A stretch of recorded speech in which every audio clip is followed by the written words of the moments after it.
Hello folks, Dr. John Murray representing Murray Chiropractic and Dr. Hilary Faith Murray and Dr. Zachary Hoposia. This is the Saturday after these two nor'easters that came in. And I'll tell you what, it's a little stressful. For one thing, I had to keep a generator running and I had to get gas and I had to fill it up at 1:30 in the morning, didn't get to sleep on it. It was stressful. We didn't have phones for the office.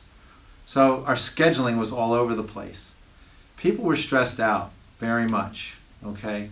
So we can only work on what we can control.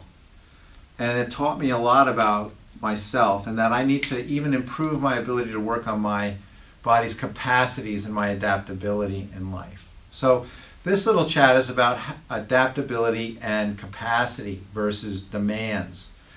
And it's an important thing to remember because we'd love to have our capacity here and our demands here. Okay? That would be great. There's always going to be demands. And demands are, on a basic level, just the energy to keep the heart beating and the colon moving and, getting up out of the chair. I mean, that's a minimal capacity. But we'd also like the capacity to go to the gym, to play tennis, to ski, go hike, play with your kids, play with your grandchildren, garden, do whatever you like to do. We call that physiologic headroom, the difference between your minimal capacity and your maximum capacity. That's physiologic headroom.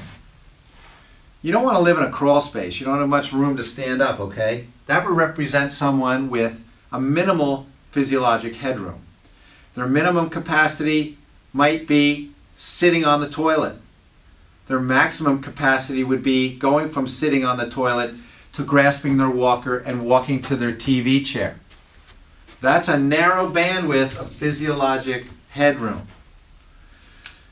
So, before you get to that point in life, look at your life and try to do things to increase that. One of the greatest things that you can do to increase your physiologic headroom is chiropractic care. Because everything else that you do begins with motion and a nerve system that can coordinate and control your body's functions. So if you can optimize that for starters, everything else can be possible. The playing of tennis, the lifting of weights. But let's get moving in our bodies. Let's get moving. The adjustment activates motion in the spine. Whether you're a newborn baby who just had the trauma of birth, there's going to be stress in that spine. Or you're 90 years old and you've worked all your life and you've got stress in the spine and it's demonstrated in a lack of motion and power and strength and arthritis and degenerative changes. Doesn't matter. You can be helped at either end to increase your capacity and thus your physiologic headroom. Physiologic headroom, again, is the difference between your minimal capacity and your maximum capacity. So we want to optimize that.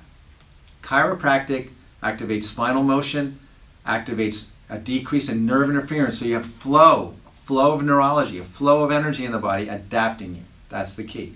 That's the goal of every adjustment. We adjust based on findings that tell us where you're out of balance. We adjust to restore balance, correct the vertebral subluxation, send you out stronger. Now, what else can you do to increase this physiologic headroom? Chiropractic, huge. If you can't move, you can't do anything else. Strength training. If you can make your muscles stronger, they've proven that if you can make your muscles stronger, that increases your physiologic headroom beyond belief. It's probably the most important thing you can do, okay, is a strength training regimen. Totally, totally important. We can help you do it. The next thing, a breathing regimen, some deep breathing. That will help your physiologic headroom. Walking, that'll improve your physiologic headroom. Drinking water, drinking good food, eating good food, avoiding sugar, all these increase your capacity. So avoid things that break down your body. If you like cutting the grass, great. But if you don't and it drains you, hire someone. Okay? So you get my drift. We want to increase our capacity, minimize our demands, increase our physiologic headroom so that we live in a home with cathedral ceilings that are 14 feet tall, not in a crawl space. Okay? Have a great day.